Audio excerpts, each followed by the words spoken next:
Hello, everyone. Let me know if you guys can hear me in the chat to make sure it's the first live stream. We did some tests on personal channels, just to make sure that everything's working well.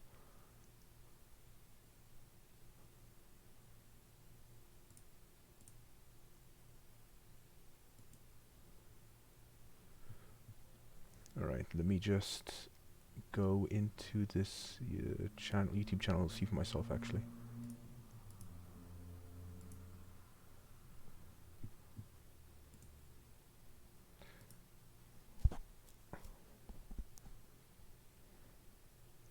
Bradley, you there with us?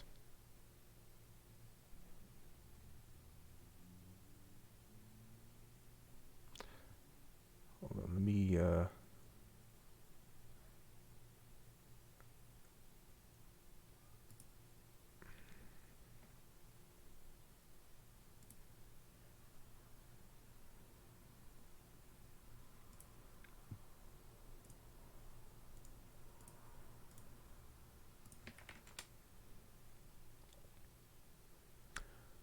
okay, excellent. Okay, so I'll just nothing shows up in the chat, so just currently 12 people viewing.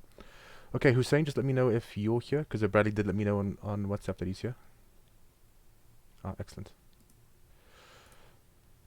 Okay, let me just make you a moderator, and then where is Hussein?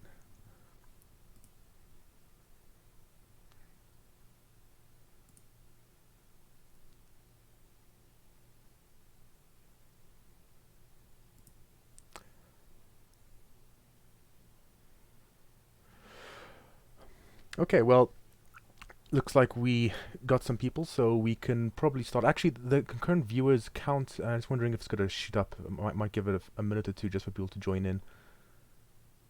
Currently at 13. So in the meantime, I will just say what the situation is. So we were going to have our monthly meetup, or almost monthly meetup, at Intellect today, but before yesterday, actually, we decided not to have it due to the situation with a certain outbreak, and before yesterday, we then just quickly did some testing. I have some experience with YouTube streaming, so we decided to try this route. So we are going to be streaming this entire meetup today, 2 talks, one from Bradley, one from myself, and we're going to see how it goes. We may also have some viewers from Hungary, I think, but so they did mention some interest. There we go. Hello, guys. I wonder if there's more people from Hungary than from South Africa. We actually, normally in our meetups, we have in person, usually like 12 to 20 people, 30 people. So in the moment, people probably aren't used to this, maybe not familiar with this kind of format. Alright. Right, so it looks like the numbers are pretty much steady as it is.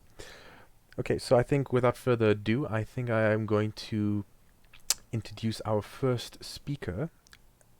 Let me go and get my... Yes, so our first speaker, Bradley Kirton, he's actually in the chat there, about packaging a Django app for PyPI. And he's an experienced software developer with multiple years of experience in the Python ecosystem. So he can explain further, so the description not entirely necessary. Okay, so Bradley, when you are ready, please start streaming and let me know when you're good to go. So either his stream is going to automatically override my stream, or I'll just stop my stream once his one is going.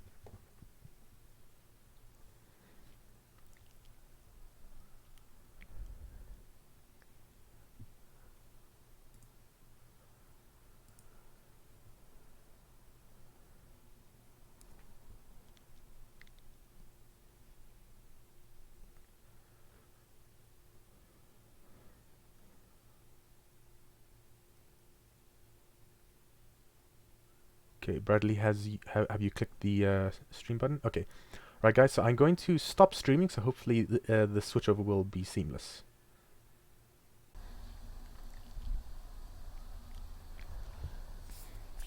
Okay, I've started streaming.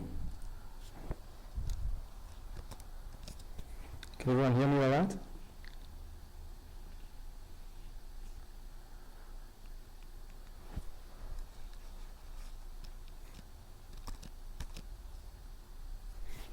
Adam, Okay, can you hear Bradley, me?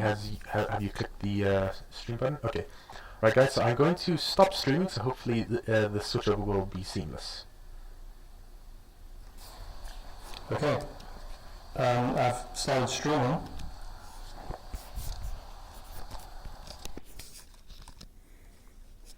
Okay, great.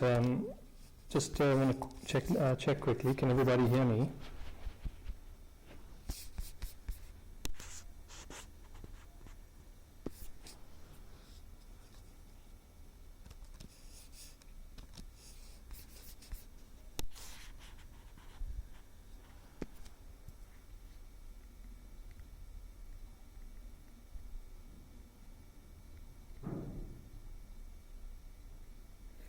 I'm just checking with Adam on WhatsApp to see if everything's running okay.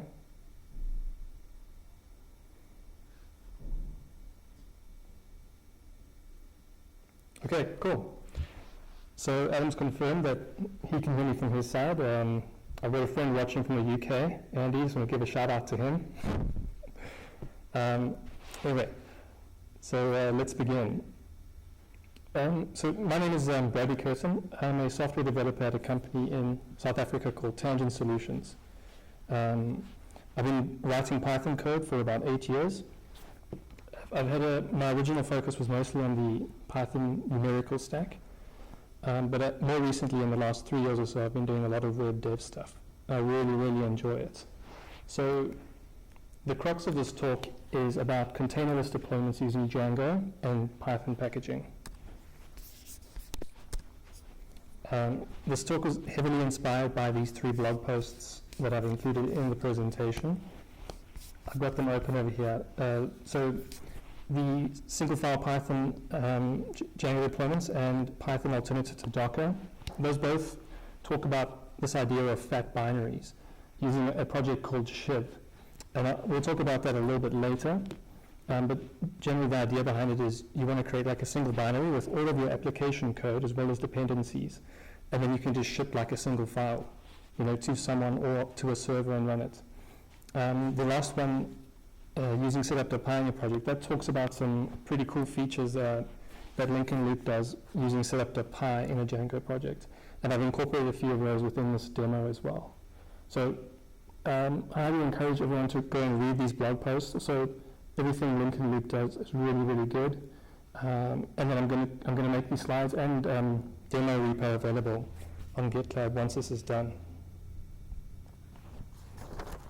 So since the talk is about deployment, I'd like to touch on sort of like the philosophy of deployment. So the way I see it, you've got 2 options. You use platform as a service, or you do everything yourself. So platform as a service, if you don't know, it's a type of cloud computing which allows you to do your dev, run and manage applications without managing infrastructure. So this is a really, really cool idea. It lets you sort of just focus on code, and then someone else will do all the infrastructure type stuff. I've included a few popular cloud providers here. I've got experience with Heroku and Divio, and I thought I could talk a little bit about Divio and what that provides. So when you create a project on Divio, it gives you a Git repo, you get a Postgres DB, you get object storage, it's a Docker-based Django project, and then you get a staging and production environment. So once you're up and running, you just fill out the regular Git flow, and at any given point, you can then deploy your master branch to either your staging environment or your production environment. So this is like zero infrastructure management. It's really, really cool if you want to get things going quickly. So then that leaves doing everything yourself. So if you're not using a platform as a service, you'll likely follow some process like this. So you're going to provision a virtual machine, and that means that includes installing system dependencies. You're going to install Python. You're going to have to set up firewalls. You're going to have to get your virtual machine secure. You're then going to download your code. So I've got download code and pull image from registry there, because if you use containers or don't use containers, you're still going to have to get the code onto the machine somehow. So downloading the code, you could pull it from a repo. You could package it up and send it to your virtual machine. Or if you're using Docker, you could then pull that image from a registry. Next up, you want to install that application and its dependencies. So that's your regular, you're going to pip install your application and what it needs. And if you're using Docker, you'll bring up that container. And then finally, you want to run the application. So you probably use gunicorn or micro-risg or something like that. Or you'd run your Docker container and expose the port.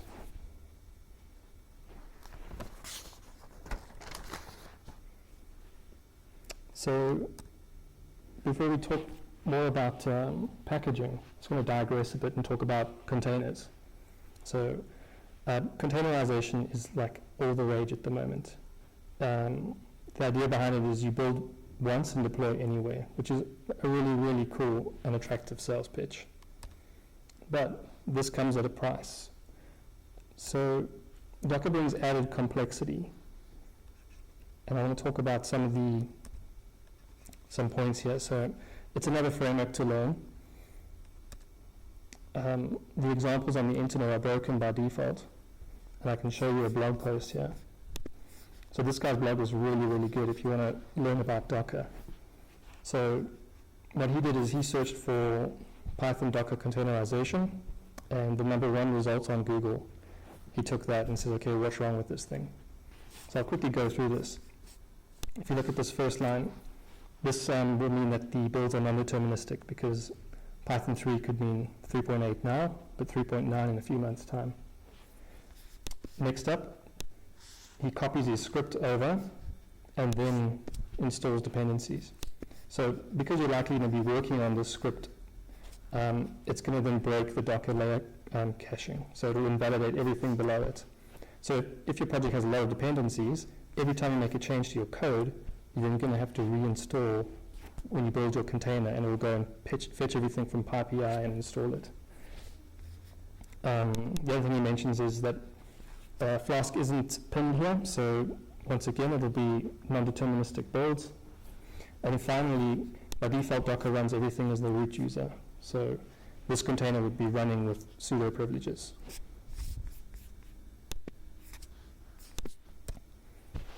Another one I thought I'd mention is this gunicorn gotcha. So this actually caught us in a project. It's another post by the same guy. So we were working on a project and things just slowed down incredibly and we couldn't figure out why. So gunicorn has a heartbeat system, and by default it writes to the TMP directory, which in Linux is an in-memory file system. However, in Docker that's not the case. So you're not writing to memory, you're writing to a file, and that slows things down quite a lot. There's added overhead. So this is like, you talk about slower build times. If you had to add up all the developer hours of people watching the containers build, that actually costs money, because there's an opportunity cost of things they could have been doing.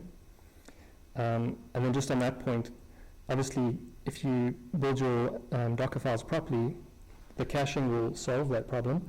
But I mean, if you look at how the examples are broken by default, I don't think anyone really understands layer caching. And then finally, developer tooling isn't as good when you're using Docker. And this is the case, like if you, in some IDEs, you can sort of go to a class and see its definition. With Docker, that often doesn't work. So what are the alternatives if you're just using Python?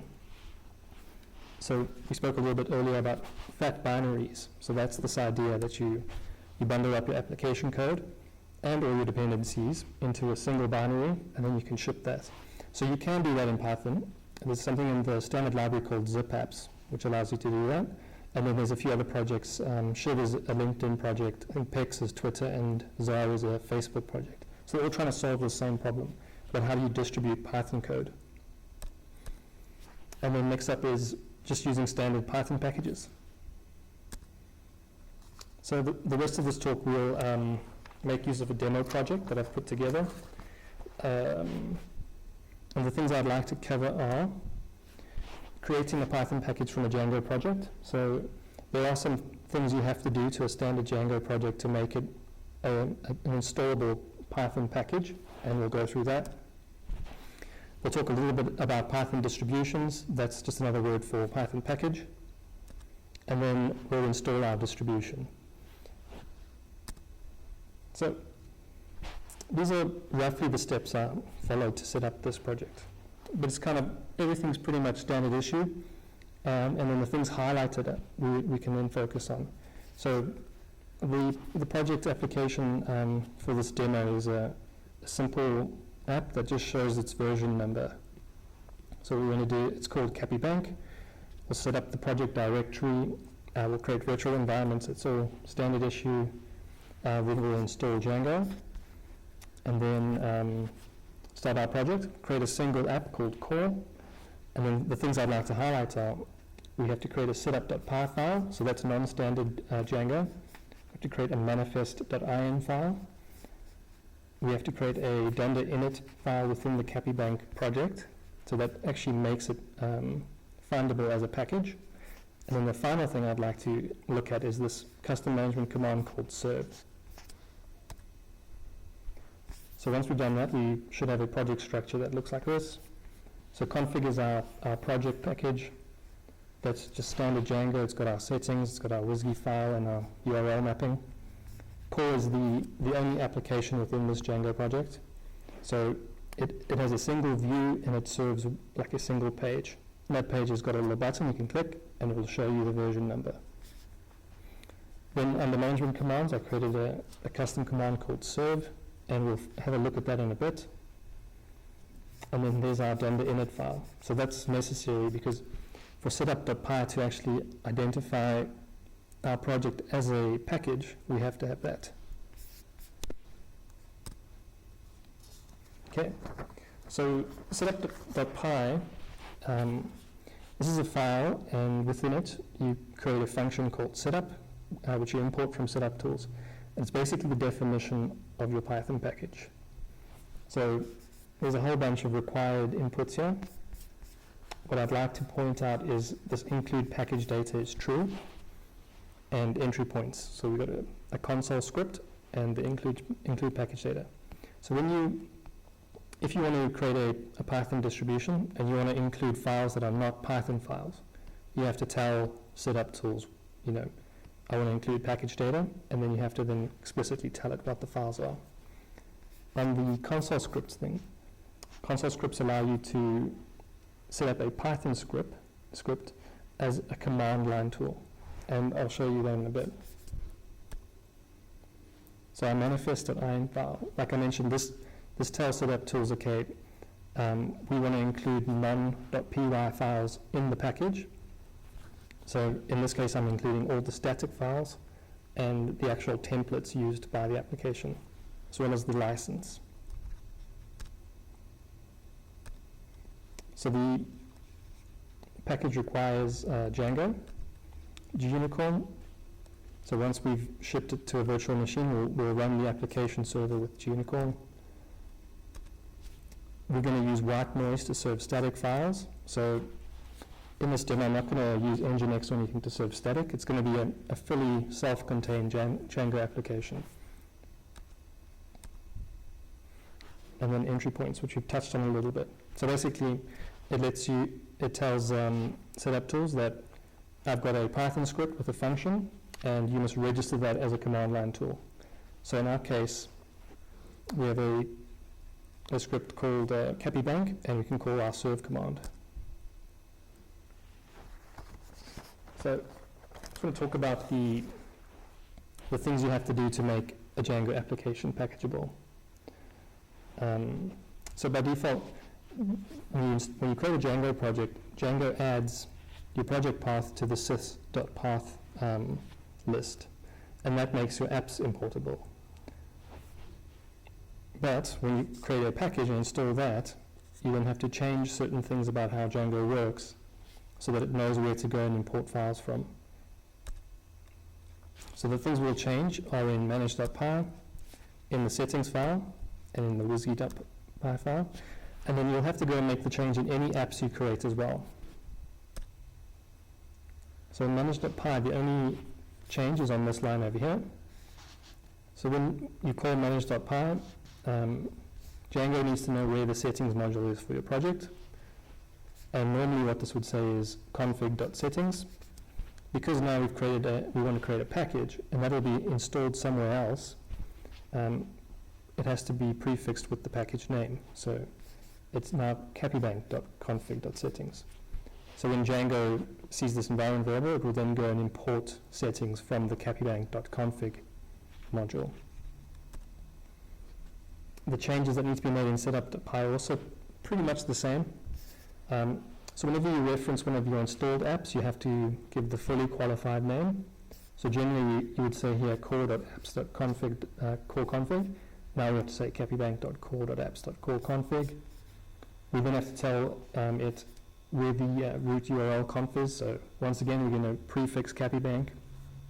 And then same with the WSGI application. So then Django knows where the WSGI application is when it runs. And then WSGI.py, it's the same change as manage.py. We've got to tell it where the Django settings module is. Okay, and then here's the only other thing you have to change is when you create an app, there's a module called apps.py, and that has got one of these app config objects inside. And generally all it will have is the name. So in a standard app, my core app would have had a name of core. Now we have to tell it that it's capibank.core. And Django needs to know that, otherwise it won't be able to import the apps.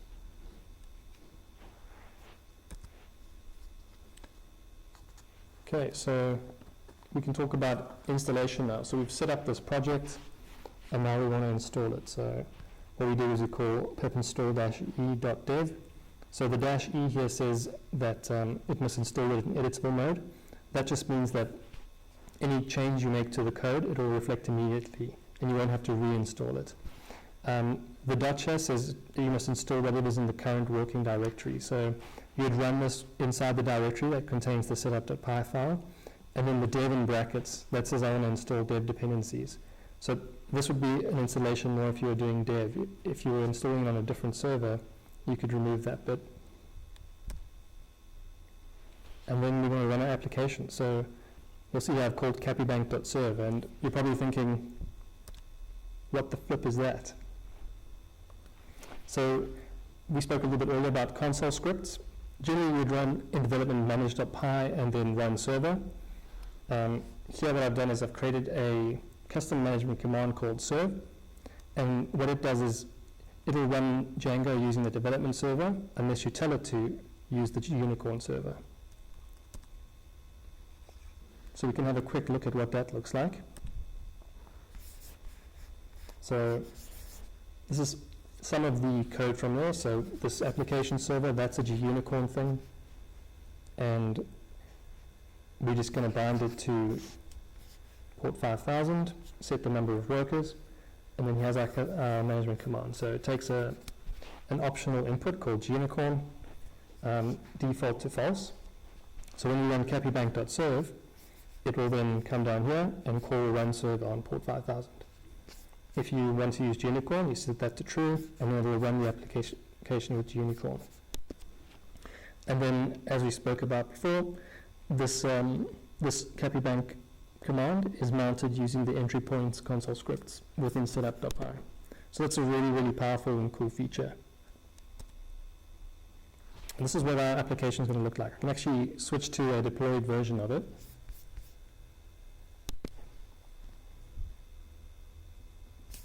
So here we go. It doesn't do much. You can click that button and you can click here. Once you click the About button, it gives you the package name and the current version. So what we're going to do now in the talk is we'll create some distributions, and then we'll bump the version, create a distribution, push that to this machine, and then install that and restart the service. And then that version number should get bumped up to 2.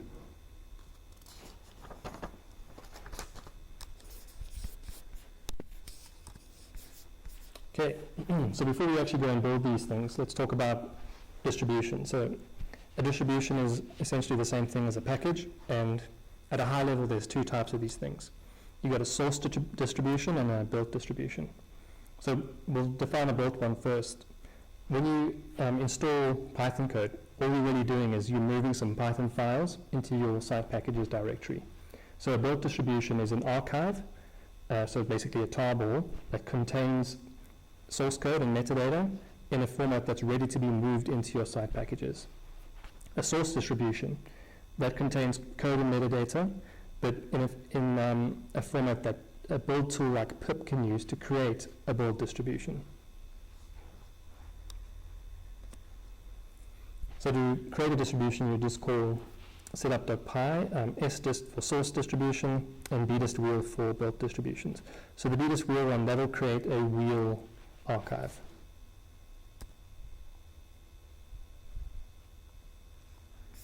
Okay.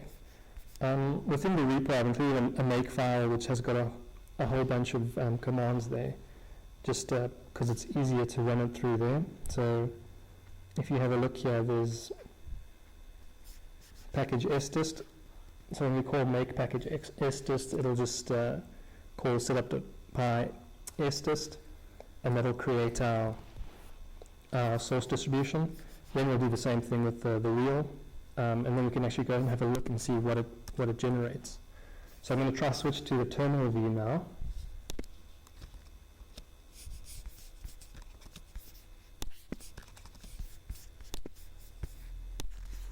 Okay, cool. So this is the project file structure here. And what we want to do, okay, nothing in this. What we want to do is we will call our command package sdist. I mentioned we're using make, but all that's going to do is call the Python setup.py sdist. So you can see here it's created a whole bunch of things. And I want to point out a few things. You'll notice it's including our static files. That's because of the manifest.in. And it's copied a whole bunch of that stuff over. So now what it does by default is it will create a directory called dist, and it will put everything inside there. So here we can see there's a tarball called copybank 001 tar.gz, and we can actually unpack this thing.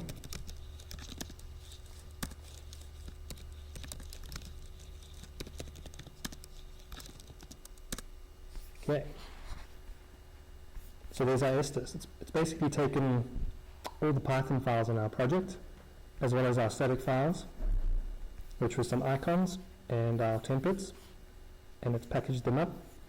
And then it's got some metadata, as well as the license, etc., and our entry point.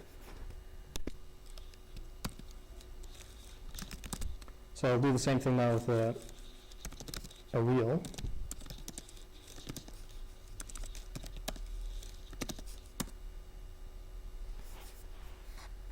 Cool. So there we go.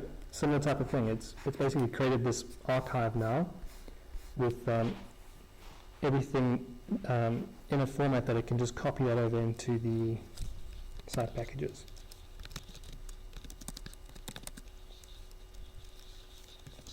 So we can have a quick look at that one too.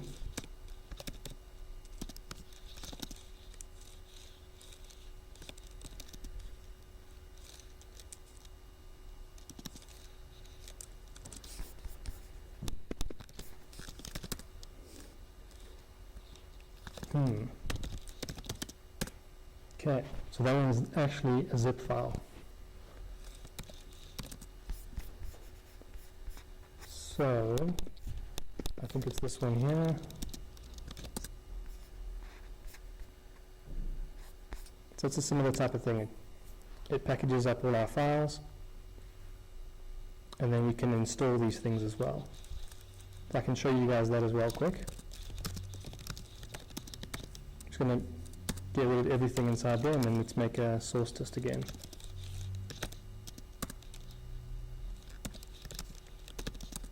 So there's our package. We can create a virtual environment here.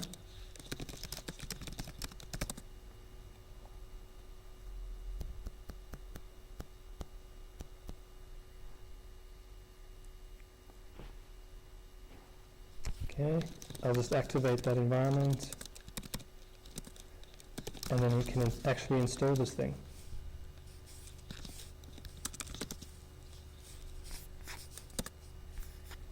So now it should go and fetch our dependencies. Remember, we depend on Django, Unicorn, White Noise, etc. And then it will install CappyBank project as well. I think it's a bit slow because I'm doing the live streaming.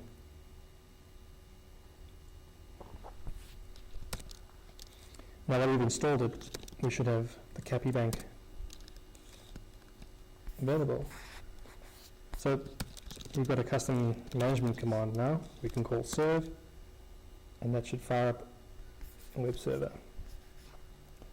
Okay. So there's a few environment variables we need to set to run this thing. So let me bump the version, and then we can move it over to an AWS EC2 instance I created.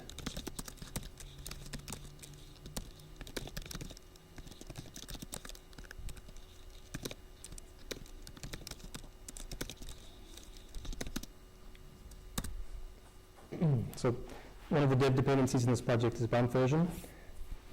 So in the make file, I created a target called bump patch that just calls bump version patch. So it'll basically go and it'll increase the patch version of our project. Now if we say make package stest, we should get CappyBank version 2.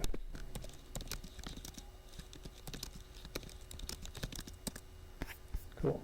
And there it is. Let me just get rid of that virtual environment.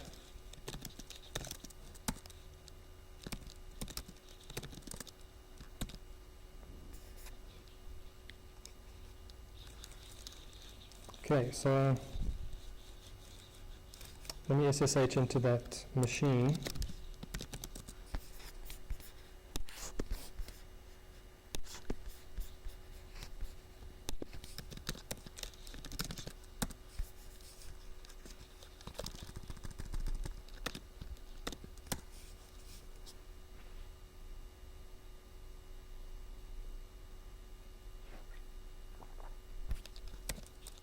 So I just set this up yesterday. It's a T2 micro instance with port 5000 exposed. So this definitely isn't something you'd want to use in production. And here you can see I've got the CappyBank version 1 over here. It's got static files, so you have to call collect static, and I've set that to put the static files in this directory. And then the other thing, I created a systemd service that actually runs the web server. So I can show you that quickly.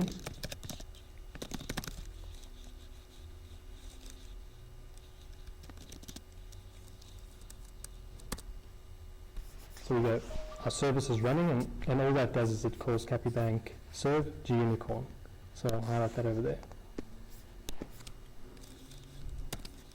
So I'm going to switch back to the presentation.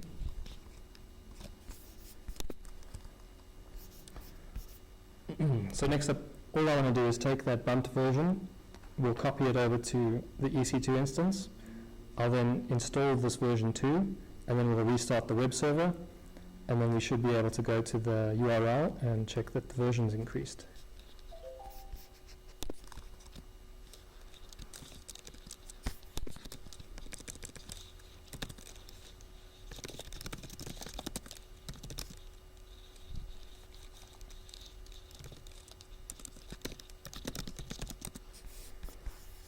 So I created a command called deploy, which just copies over all of the tarballs within the dist folder. And then there's one called release, which first creates a source distribution and then calls the deploy one. So I'm just going to call that.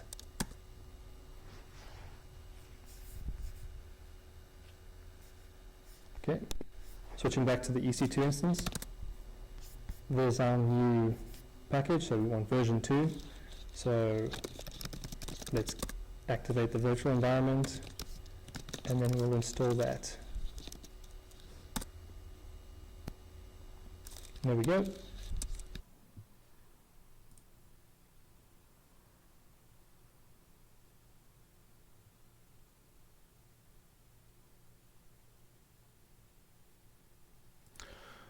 Hello. All right, guys, let me know if you can hear me. Sorry for those that lag over there.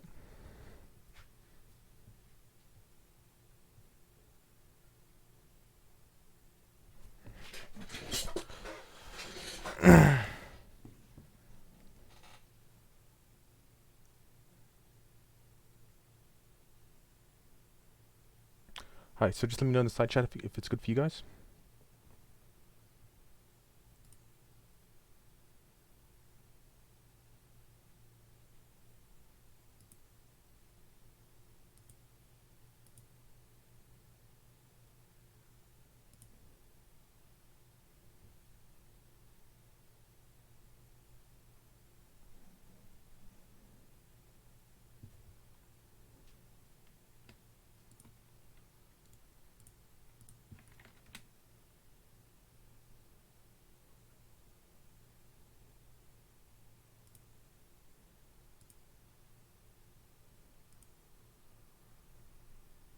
Okay, excellent. Sorry. Now I see the chat.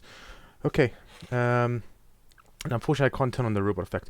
Okay, so my talk I put together a little quickly, so it's not going to be as polished as Bradley's. So this is just you can consider this just a little bit of an add-on to Bradley's talk when it comes to getting. Let me just mute myself here quickly.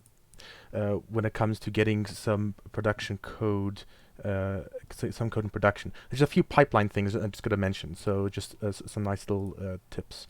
So first of all, I'm going to just talk about briefly go over some basics. Fortunately, I didn't prepare everything I wanted to do for this talk, but I will still give you guys something. Where's my next slide? There we go. Okay, so some key features of a good production environment, and just some good practices. It's a productive, easy to onboard, and reproducible dev environment. So you need to have a dev environment that can be set up and run similarly on different kinds of machines, ideally different operating systems as well.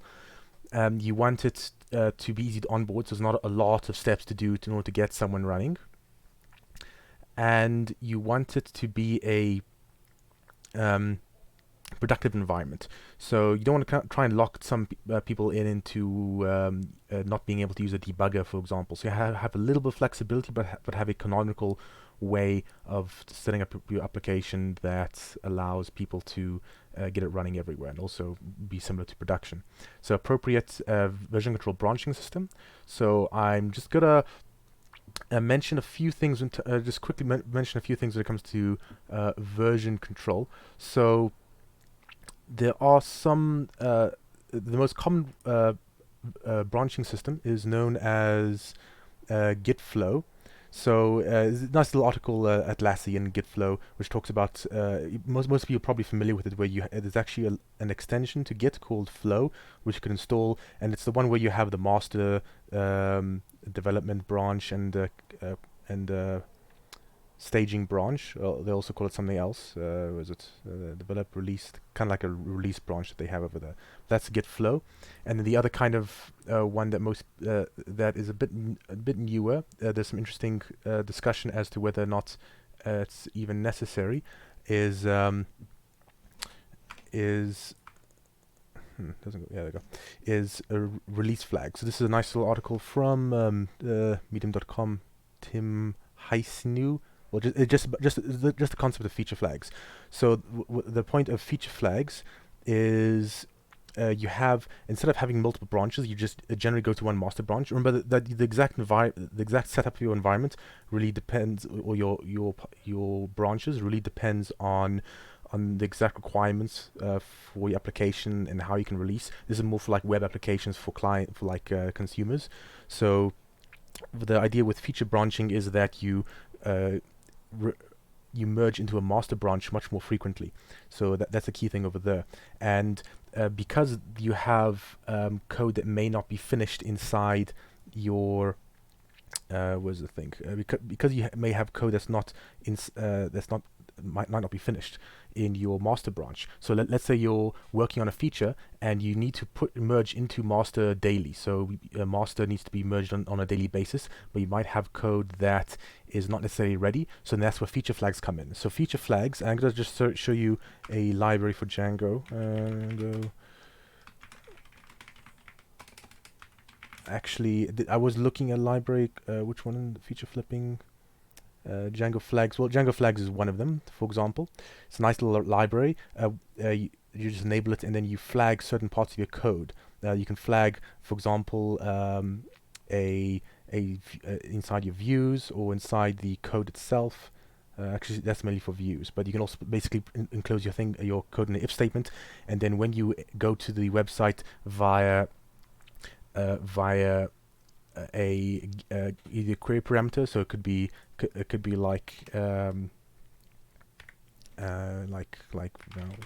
something like that, there you go. So maybe you want to try a demo feature, then it'll enable the feature flag. It'll pick it up and it'll load the feature flag inside the that's enclosed in these things. That's enclosed in the if statements, or inside these things, like there you go, the if statements. So this is just a small a side step when it comes to branching. The branching is important. So just to recap, you either have your dev, prod, master branches. You go into dev, and then you go into prod, and you go into master. But there's some discussions about not necessarily needing production. Not needing staging branches that much, and just going straight to master in order to merge more frequently and use feature flags, so that either code that's not ready yet for release is hidden. And also inside this thing, you go into your admin console and then you flip a flag. Okay, so unfortunately I didn't make slides for that, so sorry for that. So that's just a minor detour.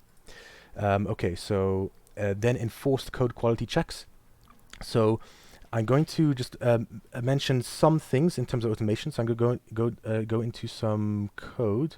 There we go. So I'm going to just clean this up. Let me just clean them.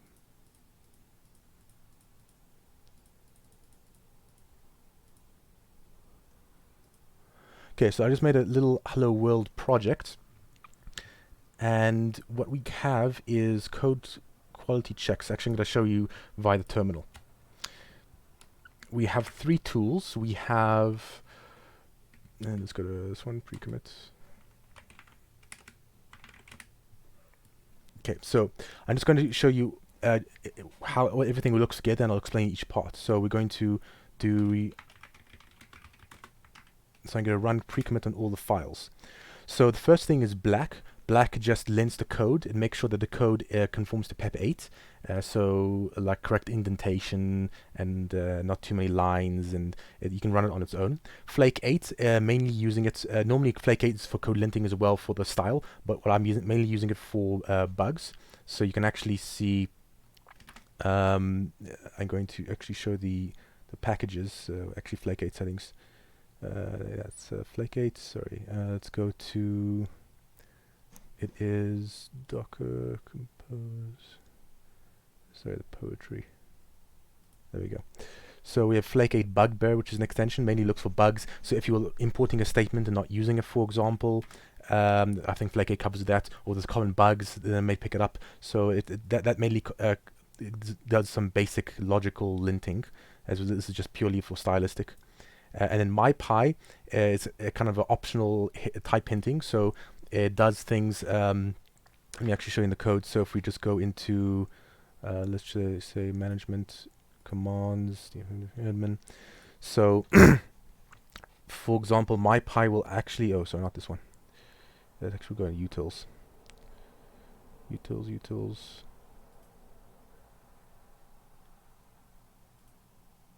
Okay, so for example, if you're not familiar with typing, here's a type function. So it says it takes in a string, it takes in, this is the optional one, so it could be nothing or it could be a boolean, and then it gives out a boolean. The MyPy will go and check these things, check if it's logical, basically like a type language. So for those of you who aren't familiar with MyPy, and it'll check that.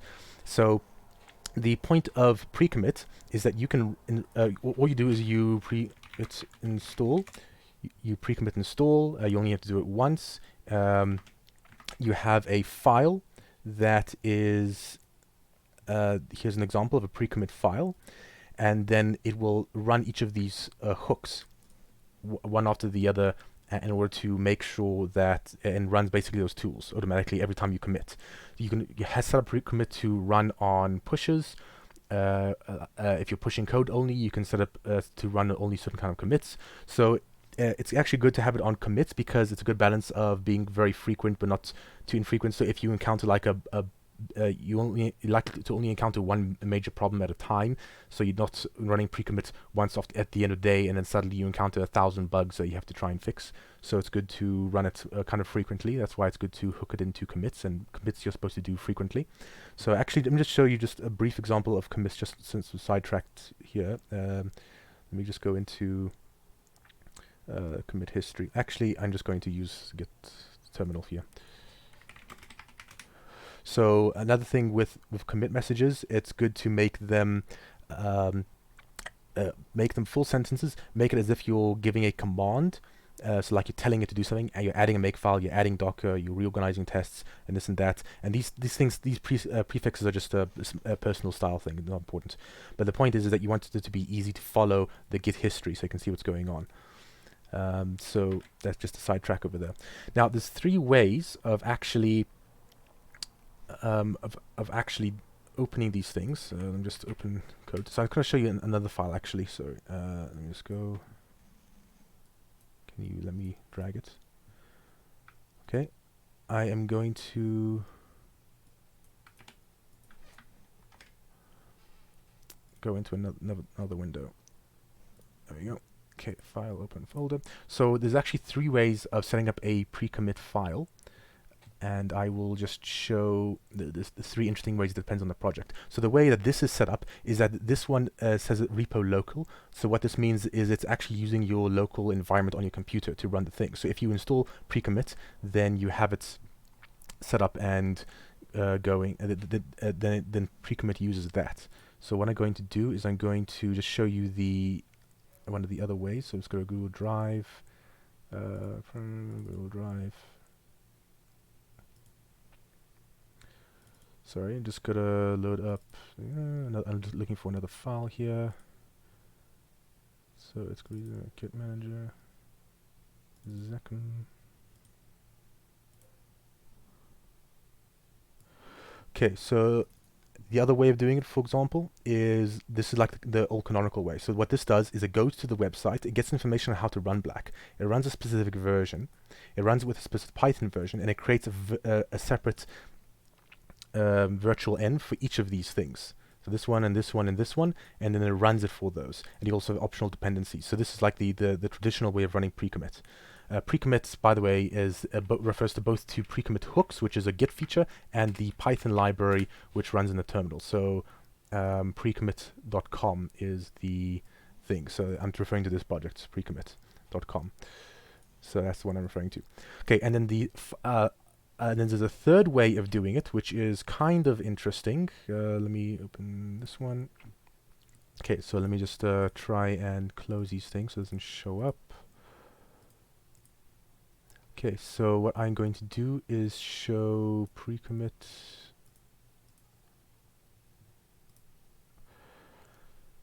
Okay, so here's an example if you're having a big project, a monorepo. So let's say you have a project with let's say here's a monorepo, for example, of a project which has it has a web application, which is Django, functions, which is Azure Functions, and there's going to be other services added in. And each of these has their own Python environment. So the PyProject.toml, which I'll talk about just now, has its own environment. So we want to run pre-commit only on the master, only on the basically the parent itself. We want to have pre-commit run on that one, so we can't have we don't have a shared Python environment. We just have a Python environment for each of these sub ones, and we also have a requirement for this project that we need people need to not have to necessarily install any Python on the system in order to commit code, and we still want pre-commit. So what we did is we have this is the third way of doing it. So this is repo local, but this uses a special type. It's language instead of Python. It uses the language of Docker image. So basically what it does is it downloads this Docker image that we build, and inside this Docker image it just contains all the Python dependencies. So what we do when we build this is we automatically go through all of the sub projects, and then we build it. So let me just show you Docker file. So all it does is just goes to the sub projects. It pulls the it copies the PyProject .toml files, installs it's a little complicated. It adds it to a requirements file, creates a requirements file. Then from the requirements file, it adds it to its own little virtual poetry environment, and installs it. So it goes through everything, and it has all the dependencies from all the sub projects. And then once you have that, then it will just run it for all the files inside web. And one trick over here, just important to mention, otherwise you're going to spend a lot of time if you do something like this, is you have to make sure you set the Python path for each of the sub-projects. You just add all the projects into the Python path inside the image. And then it can run black for all the files on web. It runs black. For these files, it runs black. The entry point is the entry point is the for the entry point you say the Docker image, and then what command you want to do inside the Docker image, and then so that's pretty much it. Also specify the config files for where to get this stuff for each of the projects. So each of the projects might have their own Flake 8 settings, could have their own MyPy settings and PyTest settings. So that's just the brief thing on pre-commit, and that mostly done with pre-commit. So unless anyone has questions with pre-commit, so let me just try and get to the other one. Okay, so that's the reference project. So one thing I wanted to mention with pre-commit, so we'll just leave that for now. Okay, so enforce code quality checks. Now, before I carry on, I'm just going to mention a few things about the environment. So, going back to productive, easy to onboard, reproducible environment. So, some things I am doing in order to make the environmental variables easier to handle. So, one of the key things is the 12-factor app that you use to make your applications more portable and reproducible. It's more for like services. So this is a very old thing. It's been around for, I think, since Heroku days. 12-factor app. You just Google that and talks about these things. Dependencies, config. So one thing I'm going to talk about now is actually key things I'm going to focusing on is this one, and where is it? Dependencies. Okay, well, environment. So basically, you can easily change the environment. The way you configure it is through the environmental variables. So I'll just show you what it looks like inside.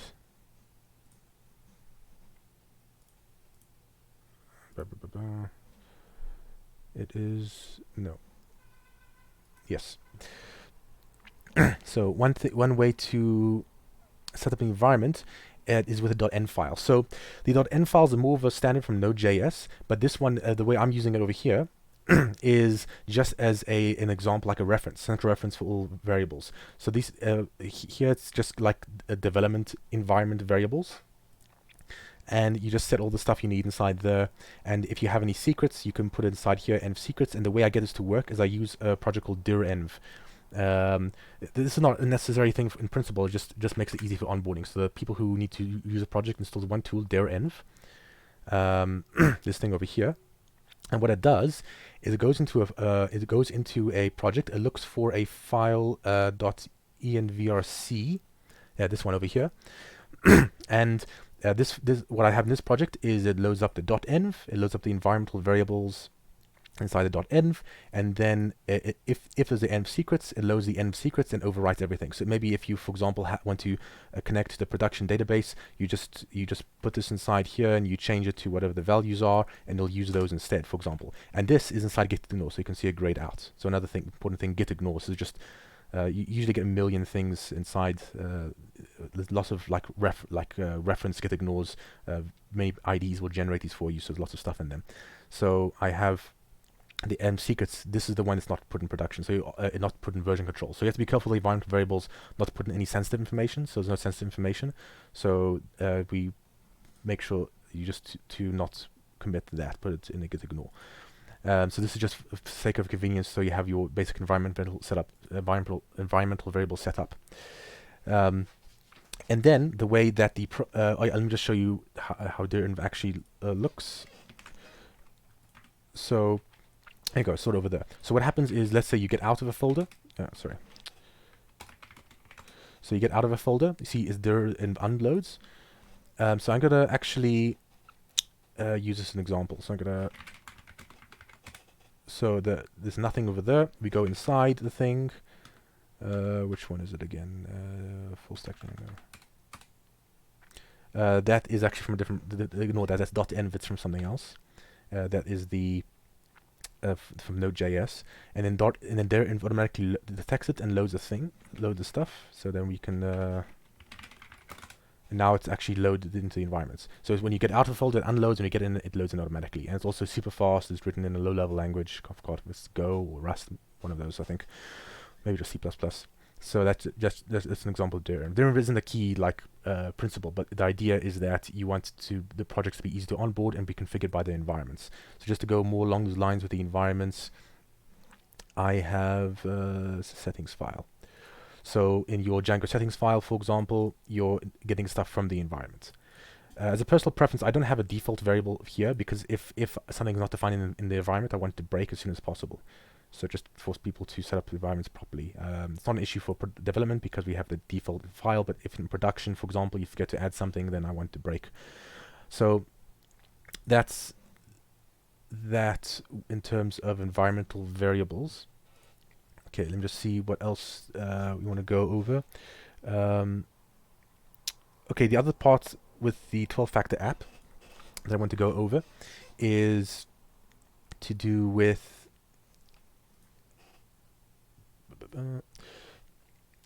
making your product as close to production as possible. So there we go. So here's a reference for this project, for example. Now, one of the conventions used by Docker Compose, if you look in the documentation, is that the Docker Compose file itself references is what you would use in production itself. So the default setup you want is production, and then you modify it for other environments. That means that if you accidentally forget to configure something, it'll be set up for production and more secure, and it'll just not work in development properly. So you want default to be in production, and then you tweak production to work for the environment. So that's where you avoid situations where you go through some convoluted setup to make something work in your system, and then it's a mission to make it work in production. So you want to make it as close to production as possible. So that's why I have Caddy. So some of you most of you are probably not familiar with Caddy, but most of you are familiar with Nginx. Caddy is just like a modern equivalent to Nginx that makes it very easy to have. For example, you don't need a config file. So that's one reason why I like it is that I can focus on environmental variables. I don't have to share files around. You can share config files. That's still valid, but I mean, it's just annoying if you want to just only have one place to look at. Just in your environment, you just want to have all your environmental variables set up. So Caddy is a reverse proxy, and to replace Nginx, and it makes. And one thing Caddy does is it automatically it uses Let's Encrypt service to give you automatic TLS support. I haven't configured it yet in this first demos, unfortunately. I actually reserved a DigitalOcean VM and the database and all that stuff, but I haven't actually got the time to set it up yet. So I'll just show you some other pipelines and setup. And one thing the Compose does is when you then run. Actually, let me show you I'll explain Makefile just now, but let's look at up. There we go. So what you can do with Docker Compose, normally when you do Docker Compose up, it finds the compose file and runs it. This is for production. It won't work. It'll be broken. So then what'll happen is you do what you do instead then is you do a -f, which says which file you want, and then you do as many -fs as you want, and then the latter ones overrides areas that disagrees with in the first one. So this one is Docker Compose up dev, compose.dev.yaml rather. So let's have a look at compose dev. So what this will do is it will override. So for example, there we go, Caddy. So for example, it'll override the command here. Let me see what it is. Actually, it's probably too small. Yeah. So first proxy to 8000. There we go. So for example, it overrides the command and uses it for development environment. It uses a different thing. So it uses from to web 8000. Yeah, domain. Okay, so it doesn't specify domain. So for example, this one specifies a domain name to get TLS for. This one doesn't. Another example is this command over here. So this one overrides the command that's in the container. So whenever there's something that's mentioned on both sides, then this one overrides that one. Oh yeah, this image it hasn't been. Don't worry about that. I just haven't pushed an image yet. It's reference, but you see the production one actually refers to an image that you pull. You don't build. So I'm going to explain that just now. So that is a setup with the compose. Also, one thing to note with compose is that this, when you write the environment variables like this in compose, what this does is it looks into your environment itself. Actually, what it does is it looks into .env first by itself.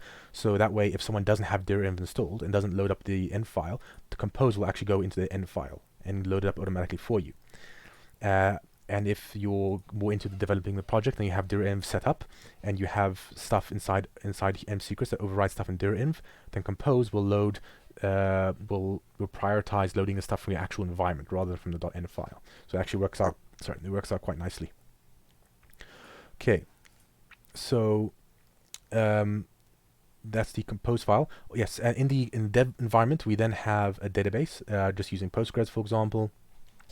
And then you just use a volume. So the nice thing about Postgres is that, sorry, not Postgres, sorry, not a nice thing, but one of the important things is that you want to try and use hosted databases rather than set up yourself. So you could actually use this in production of slightly different settings, but in the production environment we don't use a database inside here because we're referring to an external database provided by a host. In my case, I was going to show you Postgres on DigitalOcean. So it's a good idea to have hosted databases. They handle the data backup for you. They handle the load, security updates, and various things. Just good idea with in terms of handling data. Nice thing about Docker is that it's very easy to set up a database locally just for this. Now, the other thing I want to show you that I was hinting at is a makefile. So a makefile is a very convenient thing. People usually think of this for C or C++ for compiling stuff, but you can actually use it for anything. So I'm actually running on a Windows system over here, but I'm using WSL, so I'm actually running Linux. My laptop runs Linux, and this also works on Macs. So so what you do, for example, is I want to build a container. So make build, and what it does is now running these commands. It's running these commands, .compose build. So just running build, and you can put any one thing you want. You can do make migrations or whatever. So yeah, built successfully. So you have a bunch of useful things. DB, for example, if you only want to run the database. So one thing I like to do is I like to run the database separately. So only so it runs up and then DB only. So it only has Postgres up in the there we go. So it only has a database up, and then I use run server. So in this case, it uses UVcorn. I'm using Unicorn plus UVcorn and Caddy, so a bit of a sidetrack. So actually, I'll explain a bit later. So this is basically just run the Django application, and okay, so it wasn't working a bit. It wasn't. Sorry, it runs the Django application over here, and it uses a database as in Docker, and I can, if I want to run it on my local host rather than inside a container, is some differences. So the important thing is, like I said earlier, you want to make it a productive environment. So sometimes what you want to do is you want to be able to run in debug mode. So I actually don't have it set up over here, but in many IDEs like VS Code, you can run Django in a debug mode, and so that you can see what's so that you can do some nice inspection. So let me see if I can actually yeah, I might be too much of a delay to actually get it working. So let me see if I have this test discovery. Let me see. Oh yes, so let me just quickly enable this.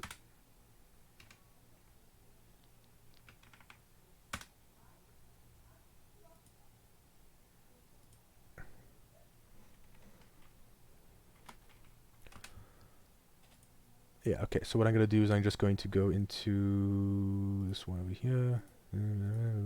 Test details.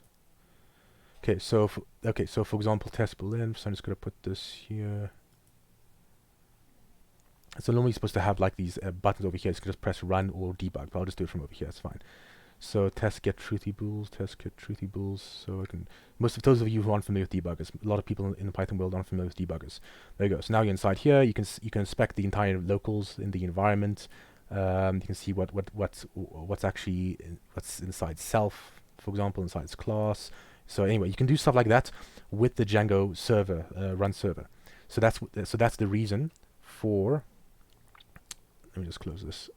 So that's the reason for the DB database running the database separately and then running running Django outside of containers. So you can do things like running inside your IDE.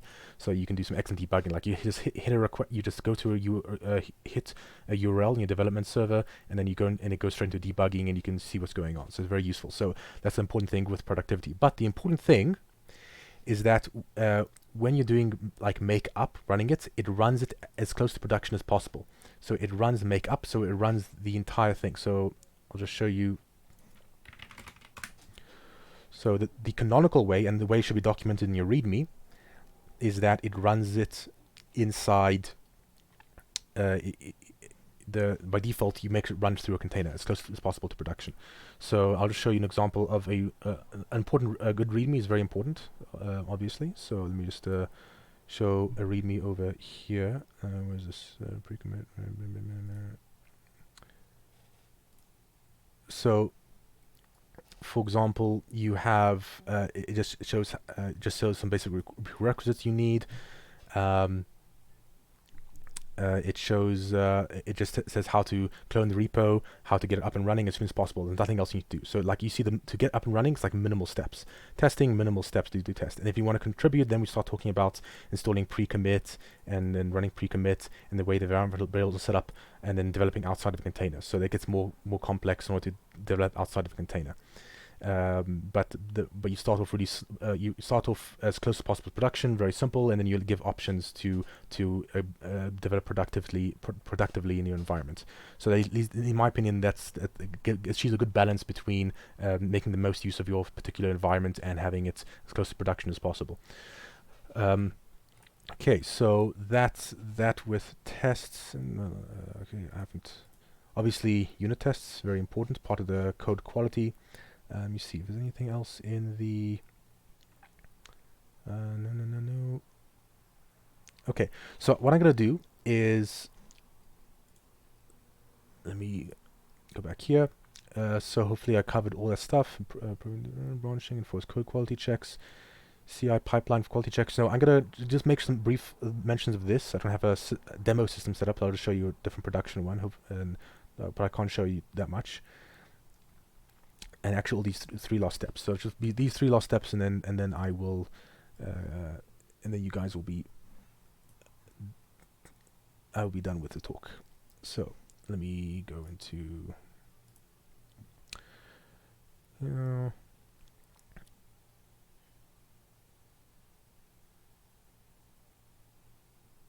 Okay, so I'm going to show you pipelines.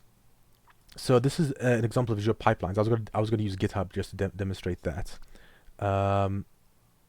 So this is not a secret. So in the normally you have many different pipelines. You have Azure pipelines. You have Docker pipelines. Sorry, not Docker. You have GitHub pipelines. My personal favorite is Drone. But anyway, so a simple pipeline. The point is it runs the code quality checks. It runs tests. And then it produces an artifact. So in this case, for example, this is actually more of a tricky example. So it just sets up environmental variables here. These are basically the same as production environmental variables, nothing special. And then it will, and then it does build and then we basically run pre-commit. This one's using the VM image, so it's not the VM. This one is using the Docker mode, so it pulls the image and gets the image from Docker. It runs various it runs the pre-commit. It runs it does migrate on the database because it's a fresh database. It does compose up. Let me see, where's start Postgres, blob store, and Kafka. Yeah, there you go. Make DB detached, waits for it to go, and then it runs the tests.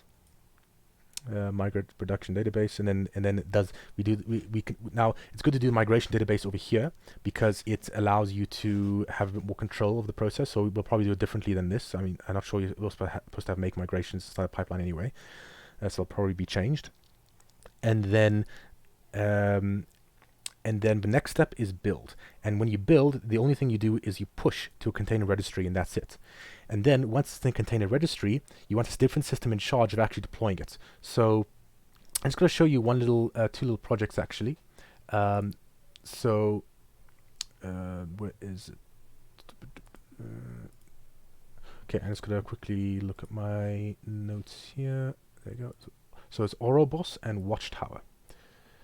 So if you were, for example, running your container on, if you want running your production database, production server in, let's say, DigitalOcean VM or an EC2 VM, if you're just running it yourself, because you don't need Kubernetes for your small little project. Other things you can look at is like Azure App Services. That's another one. But the nice, the point here with the whole project is just to show you a compose file. Docker compose file, because this is like almost like a universal unit of service. In Kubernetes is known as a pod, and many services allow you to deploy this. So Azure App Services allow you to deploy Docker compose files just like this. EC2 does that with not EC2, but Azure AWS allows that with I forgot what it's called, but one of the container instances kind of service. Azure's own container instances. You can run individual containers and can run them in a compose-like file. There's two projects to get compose files working in Kubernetes. Might as well mention it. It's slightly confusing. So there is, because they're so similar. Compose on Kubernetes. So there's the project which just modifies. There you go. There's a translation, and then there we go in this one. So one of them just translates Docker compose files to Kubernetes resource. So that's what Kubernetes on. I forgot what's now. Kubernetes on compose. So one of them is Kubernetes. One of them is called Kubernetes on Compose. Basically, it converts a compose file into a Kubernetes file, and then the other one, you can actually deploy compose files directly onto Kubernetes with an extension. So this is from the, it's not these guys, github.com. Yeah, this is from Docker guys, yeah. Yeah, so for example, this one, you can take a compose file and you deploy it straight to Kubernetes when you use. Hopefully this is the right article. Basically, you add an extension to Kubernetes to your Kubernetes cluster, like deploy directly to it. So basically, Compose is actually getting a bit of an uptick. So that's why I'm focused on Compose. So, sorry for that detour over there. So let's go back here. So, once you produce your artifact from your CI/CD pipeline, you check code quality, you run your tests, and then you may or may not do your database migration, and then you produce an artifact. And then let's say you're running, as I said, we're saying EC2 instance or a VM. Once you do that, where is it? There we go. So you can have a service running on your host system like Ouroboros. I can't remember. So this one's a slightly newer Python one, and all this does is it runs, and it automatically checks for new versions of the image that you're running. Let's say you're running Compose up on the server, and you have an image like Hello World. And you're using latest. It will then check for the it'll then continue certain intervals, like usually 30 seconds or 6 minutes or whatever it is. It checks if the new version is available. If there's a new one, it'll pull it and it'll automatically run the new version. But in general, you don't want to tie up your your pipeline, your deployment inside your pipeline itself, because you may have different logics. Like Kubernetes handles blue-green deployments where it detects a new image, and it'll slowly roll out other. It'll have multiple multiple instances of that service running, and only one service, for example, will get the image. And if it goes well, then it increases the percentage of the services that are running that new version of the image. So you get fancy stuff like that. So you deploy to a registry, and then have a service like that, or like Oberos, I forgot what it's called, or the more popular one is Watchtower. So there you go. So Watchtower, for example, this is a more popular one. Watchtower, it's exactly the same thing. It's just written in Go. This one's written in Python. Orobos or Watchtower. So that's just example. So you just run this on your server, and then you actually set. It'll automatically detect the image and update it, rerun it. Okay. Also, that's assuming you have public containers. So also the other thing is good to tag it as well. So here's the latest tag, but you also nice to tag it. For example, over here I'm using a build tag and a commit tag. Build is usually the only one you need, but commit tag is also very handy because if you want to, if you know the commits where certain code was working, for example, you just refer to that. So you can just it's very quick to roll back and use that. So let me just see if I can show an example. Pipelines. Yeah, so here's an example of a pipeline that was run. So it nice checks, it runs everything, then does a build, and then it pushes the build. Yeah. Okay. And I want to show you quickly what the images look like in a registry, actually.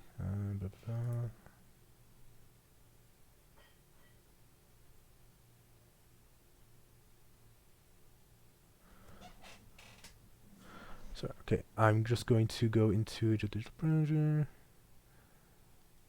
So what I'm going to do is I want to show a portal. Sorry.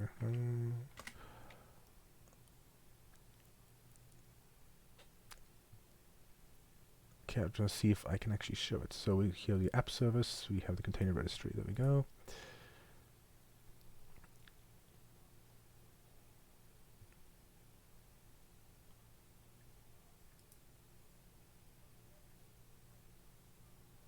So the way it looks like, the way that a service like Azure App Service, which is very easy to use, would work then is if you just enable, for example,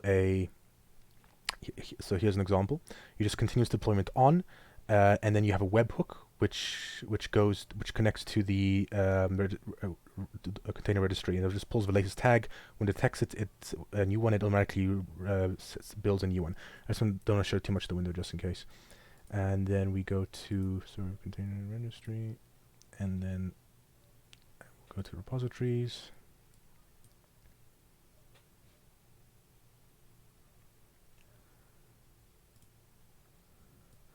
So here is an example of all the images that we deploy. So we have latest, and then we can go and see like the build 38, build 37, build 36, so we can go back in history and roll back if we need to quickly, for example. So these are basically the artifacts that the pipeline produces. Okay, let me see what else there was. Key features. Yeah, that's actually pretty much that. So I'm just going to make some quick mentions on some nice things to look at. So this is a very good talk, much better than this one, this ill-prepared talk.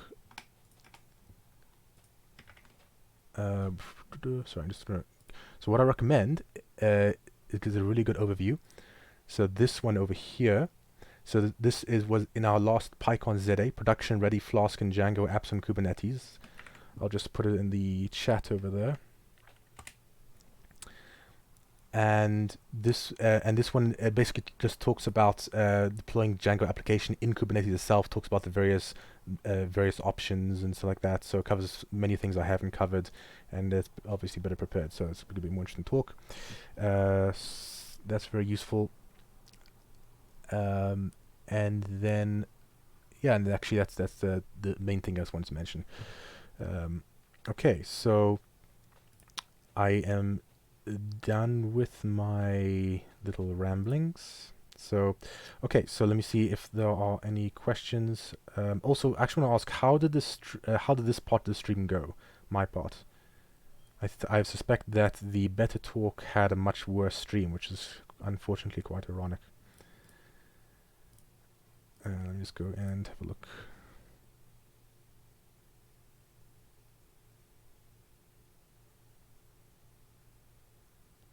Okay, let me just go into, unfortunately inside this YouTube streaming control panel, the live chats are quite delayed. Okay, so I'm guessing there's no questions. Okay, thanks for that. Okay, so I'm not sure exactly how we're going to wrap this up. Actually, what are you guys' thoughts on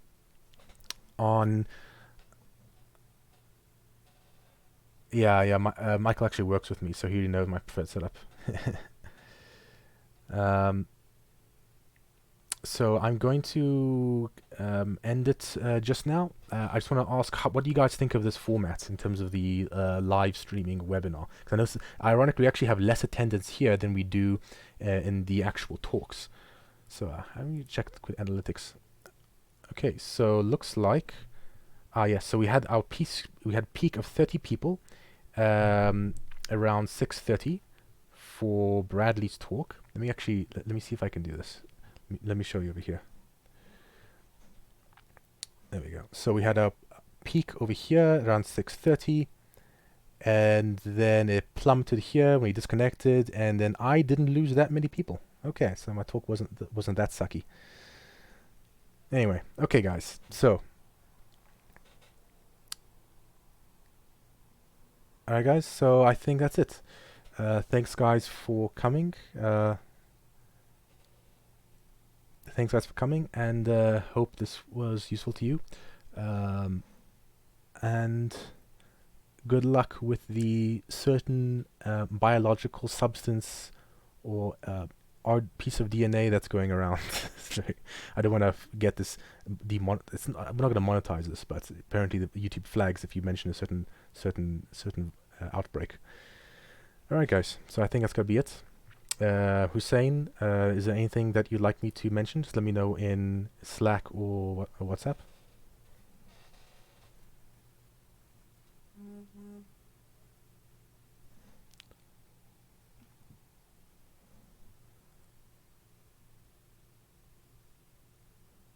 Nope. Okay.